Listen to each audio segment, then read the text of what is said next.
All right, guys, we're back. We're going to talk about how interest rates are determined for you and what are the criteria for getting a loan in the first place. Obviously, this process varies a little bit depending on the type of loan, but generally speaking, here are the things that go into it. Now, we have to think about loans in terms of risk, okay? So the bank, let's just assume all these loans are coming from the bank to begin with. The bank is putting a certain amount of capital at risk. They're giving it to you to use for a specific purpose. They are hoping to receive that money back. And the price or the cost of you being able to use their money is the interest rate. So there is risk here for the bank, right? If they lend you the money and you don't pay it back, that's a bad thing, right? That's a risk to them. And so depending on a number of factors, that will determine the interest rate. The higher the risk to the bank, the higher the interest rate will go. The lower the risk to the bank, the lower the interest rate can be. So that is a really important relationship. It applies to investing across the board. If you are going to loan somebody money as an investment, you're going to look at them and say, okay, well, what are the odds that you pay me back? If they're really low, then maybe you just don't lend them the money, right? So banks can not approve your credit request. That happens too.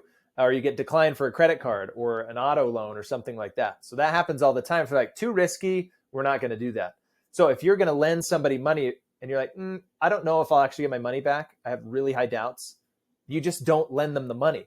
But if you're like, okay, I think so, but it's still risky, you can charge them a higher interest rate for that loan. Or if it's basically a sure thing, right? Or like, oh yeah, absolutely, they're going to pay me back, like it's no problem, then maybe you do less interest, okay? So the risk to you determines the interest rate that you charge. Same with the banks and for us. And the same it works with other investments.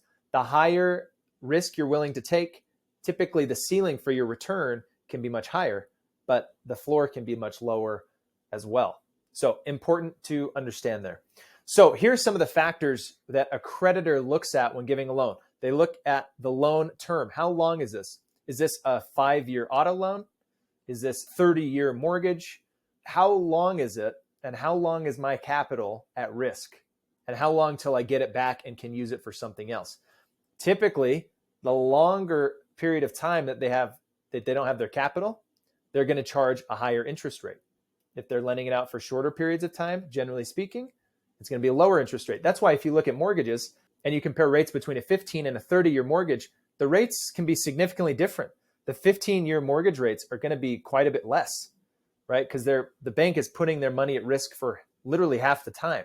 And so there's less risk to them in that. And so they are lowering the interest rate. So that is, the loan term is really crucial there. The type of loan is also important. If you have a credit card, okay, credit cards are just essentially a personal promise that I will pay you back, which is essentially only as good as your word and your financial situation, which you don't always control.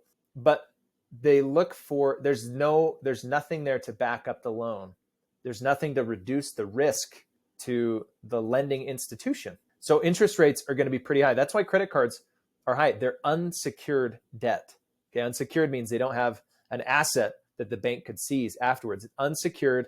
It's not collateralized. There's nothing the bank can go for. They just have to say, please pay us. And if not, we'll send you to collections. And then you go through that and they sell the debt to somebody else who collects on it. And so with the type of loan, it matters, okay?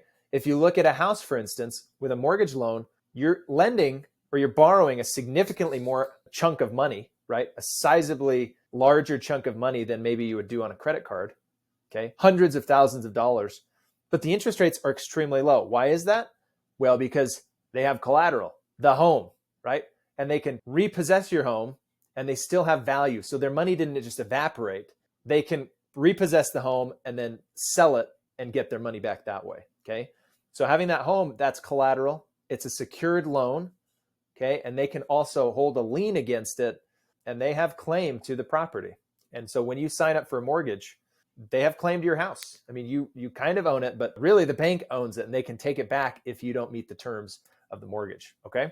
So that's same with an auto loan, right? They could go repossess your car and then go sell it and get at least part of their money back. So there's less risk there than in a credit card where it's just totally like your promise, please pay us back. Okay. They don't have any recourse beyond that. Okay. Credit worthiness is also important, right? That's where credit score comes in your credit report. And we'll do another video on that in more detail. But they're going to look and say, hey, is this person trustworthy? Is this a person that pays back their loans? They have a history of making regular payments. They don't miss payments. They have a record of being very responsible with how much debt that they have. And they show a good history of being able to manage that, on and on and on. So they're going to look and see, okay, do I trust this person with my money? If I kind of do, I'm probably going to charge a higher rate of interest. They look at your credit score. If you have a high credit score, they're like, okay, high confidence, he'll pay it back, lower interest. If you have a really low credit score, they might just outright reject you or say, okay, well, for this higher amount of risk that we're taking, we're going to take a chance on you, but you've got to pay us for it. So we're going to raise your interest rate. So credit worthiness is a big deal in the credit world, obviously, and we'll talk more details about that in a minute. Okay, income and assets are also obviously incredibly important. Do you have the ability to pay back the loan? Is it going to put an unordinary or unreasonable strain on your income if you have this loan? And what other assets are there that we could collateralize? So for different types of loans, you might end up actually putting up collateral, or an asset to say, hey, I promise to pay this back, and I put up this asset as collateral for that. So if I don't pay you, you have claim to this asset. So they're going to look at income and assets and see if it's even what the risk is to them. Okay. The last thing we'll talk about really quick is the debt to income ratio. This is pretty common. If you've gone through the home buying process or you've looked into it, you've probably looked at this. Well, essentially what this is how much are your monthly debt payments compared to your gross monthly income? That's the ratio. That's it. How much of your income is going to paying debt? And if it gets too high, then you're high risk that you're going to stop paying at some point, because this doesn't include like essential spending, like groceries and things like that. So they're going to say, hey, how much of your income is going to debt payments? The higher that is, the more risky you are. The lower it is, the more favorable you look. Okay. So generally speaking, they want to look at, especially if you're qualifying for a mortgage, they want to see that your total debt payments are not in excess of 36% of your gross income. Okay. And then to take that one step further, especially on the mortgage, generally speaking, they will not approve you for a mortgage beyond that 36% total debt payments. And then also that your total monthly mortgage payment of principal and interest, not insurance and taxes, but principal and interest, the actual debt service on that loan is no more than 28% of your gross income. So you may, for example, if you've gone through this process, it happened to me and my wife when we were buying our first home. And I just gotten out of college, right? Had a pretty low salary, was earning like $40,000 a year. And we went to go get approved for a loan, and we kind of worked out how much we thought we could afford, how much we thought was reasonable. And so we based our price range on that. And then we went and got pre-approved for a mortgage and all that. And they came back and they told us what we were pre-approved for, which is a number way higher than we had planned on based on my income. So they were looking at my debt to income ratio. We basically had no debt. It's like, oh, you can spend 28% of your income on a mortgage. And they basically approved us for that, which is a much higher amount than we were looking to spend. So just because they approve you for that amount doesn't mean you should just go buy that amount, go take out a loan for that amount.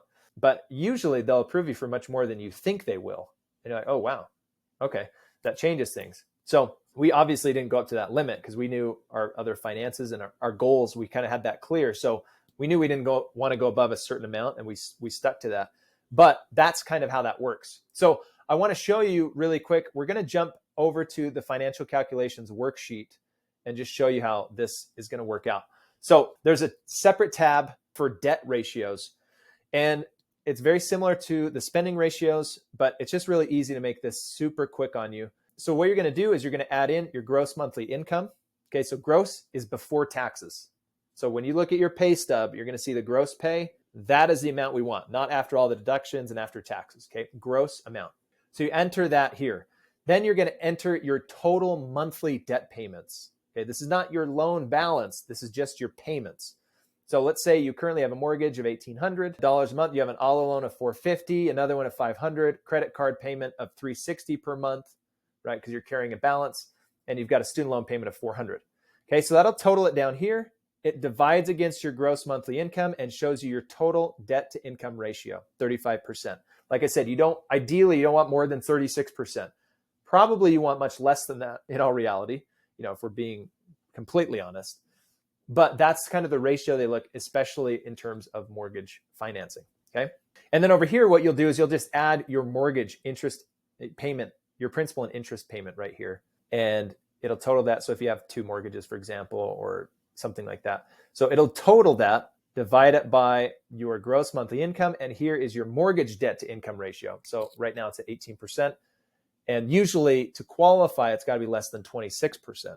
So you can figure this out really quick. That's an assignment. I want you to figure out what your ratios are. It's important to know them, especially if you're looking to buy a home or wondering how much home you can afford and all that. These are important numbers to understand. What you can do as well is if you're saying, hey, how much could I afford? Like, what is my ratio? Well, you can just up this and see how much, based on your income, how much home you could afford, right? What would it take to get up to the 26%? Obviously, it would be $2,600 a month in this case. So you can see, oh, hey, we would qualify probably for a mortgage of, that's 26%. But you also have to remember that you've got to add it into here. So if you got a mortgage of 26%, all of a sudden your total debt to income ratio is 43. That's high. And I don't know that you would be approved for that much. You might have to shop around. I mean, it's been known to happen, but it's pretty high. And so you might have to adjust how much you want to pay for a home or figure out a way to get rid of some of these other debts. Let's say you pay off your student loan and your credit card, and all of a sudden you're in good territory there. Okay. So that's your assignment, is to jump in here, figure out your debt ratios and add them up and get a really clear understanding of where you are. And we'll see you guys in the next video. Understanding risk is the key to better interest rates.